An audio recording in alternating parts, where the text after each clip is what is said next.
Halo anak-anak ibu semuanya, kali ini kita akan belajar tentang materi ekonomi yakni mengenai perpajakan.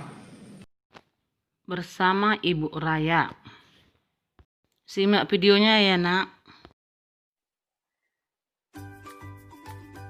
Hai teman-teman, kita di sini akan membahas bab 5. Ada yang tahu apa? Ya, perpajakan. Kalian udah sering dengar kata pajak kan? Apa sih sebenarnya itu pajak? Pajak ialah kontribusi wajib kepada negara yang terutang oleh pribadi atau badan yang bersifat memaksa berdasarkan undang-undang dengan tidak mendapatkan imbalan secara langsung dan digunakan untuk keperluan negara bagi sebesar-besarnya kemakmuran rakyat. Lalu, ada fungsi dan manfaat pajak. Yang pertama, fungsi budgeter pajak. Pajak dipergunakan sebagai alat untuk memasukkan dana secara optimal ke kas negara. Yang kedua, sebagai alat pengatur. Maksudnya, pajak dijadikan sebagai instrumen untuk mencapai suatu tujuan tertentu. Yang ketiga, sebagai alat penjaga stabilitas. Pemerintah dapat menggunakan sarana perpajakan untuk stabilisasi ekonomi. Yang terakhir, sebagai sarana redistribusi pendapatan, pemerintah membutuhkan dana untuk membiayai pembangunan infrastruktur seperti jembatan dan jalan raya.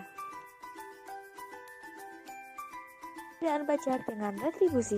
Di samping pajak, ada juga pungutan resmi lain, diantaranya adalah retribusi. Menurut dasar hukumnya, pajak diatur berdasarkan undang-undang, sedangkan retribusi berdasarkan pada peraturan pemerintah dan peraturan menteri. Menurut balas jasanya, pada pajak, balas jasa tidak dapat ditunjukkan secara langsung, sedangkan pada retribusi, balas jasanya dapat ditunjukkan secara langsung. Yang ketiga, menurut objek pemungutannya. Pada pajak, pemungutan dilakukan secara umum, sedangkan pada retribusi, pemungutannya dilakukan untuk orang-orang tertentu saja.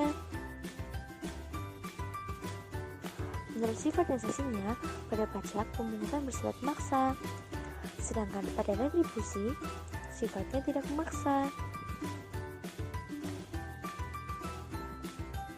Menurut lembaga pemungutnya, pada pajak dipungut oleh pemerintah pusat dan juga pemerintah daerah, sedangkan pada retribusi hanya dipungut oleh pemerintah daerah saja. Asas pemungutan pajak. Yang pertama, asas equality yang menekankan pentingnya keseimbangan. Yang kedua, asas certainty yang menekankan pentingnya kepastian pemungutan pajak seperti kepastian hukum yang mengaturnya. Yang ketiga, asas convenience of payment yang menekankan pentingnya saat dan waktu yang tepat dalam memenuhi kewajiban perpajakan. Yang keempat, asas economics yang menekankan pentingnya prinsip ekonomi dalam pemungutan pajak. Artinya, biaya yang dikeluarkan dalam melaksanakan pemungutan pajak tidak boleh lebih besar daripada jumlah pajak yang dipungut. Jenis pajak. Jenis pajak dibagi menjadi 3. Yang pertama, berdasarkan pihak yang menanggung, yaitu pajak langsung, contohnya PBB, pajak tidak langsung, contohnya PPN. Yang kedua, berdasarkan lembaga pemungut, pajak negara, contohnya pajak pertambahan nilai barang dan jasa, pajak daerah, contohnya pajak reklame. Yang ketiga, berdasarkan sifatnya, pajak subjektif, contohnya PBB, pajak objektif, contohnya pajak penjualan bea dan cukai. Sistem pemungutan pajak di Indonesia. Yang pertama ada Official Assessment System. Pada sistem ini, pemenang pemungutan pajak berada pada fiskus atau pemungut pajak. Fiskus berhak menentukan besarnya utang pajak orang pribadi maupun badan dengan mengeluarkan surat ketetapan pajak. Yang kedua ada Semi Self-Assessment System dan Withholding System. Pada sistem ini, angsuran pajak ditentukan oleh wajib pajak yang bersangkutan dan oleh pihak ketiga berdasarkan suatu anggapan. Sedangkan besarnya pajak terutang yang sesungguhnya akan ditetapkan kemudian oleh Fiskus. Yang ketiga, ada full self-assessment system. Pada sistem ini, wajib pajak harus aktif menghitung dan melaporkan jumlah pajak terutangnya tanpa campur tangan dari Fiskus. Sistem ini diberlakukan untuk memberikan kepercayaan yang sebesar-besarnya bagi masyarakat, guna meningkatkan kesadaran dan peran serta masyarakat dalam menyetorkan pajaknya.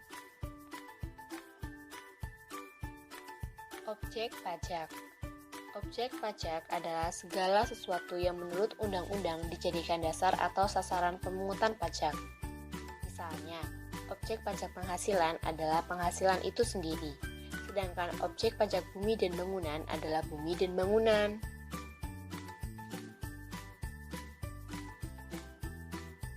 Cara pengenaan pajak. Yang pertama ada stelsel nyata.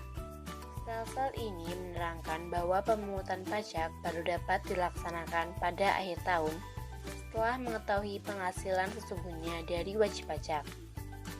Yang kedua ada stelsel anggapan. Dalam stelsel anggapan, pemungutan pajak dapat dilakukan pada awal tahun pajak. Hal ini didasarkan pada suatu anggapan bahwa penghasilan wajib pajak dianggap sama dengan tahun sebelumnya. Yang ketiga ada stelsel campuran. Dalam stelsel ini, berlaku pengenaan pajak pada awal tahun yang didasarkan pada suatu anggapan dan pada akhir tahun yang didasarkan pada suatu kenyataan. Sehingga, menurut stelsel ini akan terjadi penghitungan kembali untuk menentukan masalah kelebihan atau kekurangan pajak. Baiklah, sampai di sini dulu pembelajaran kita pada hari ini. Ibu ucapkan terima kasih.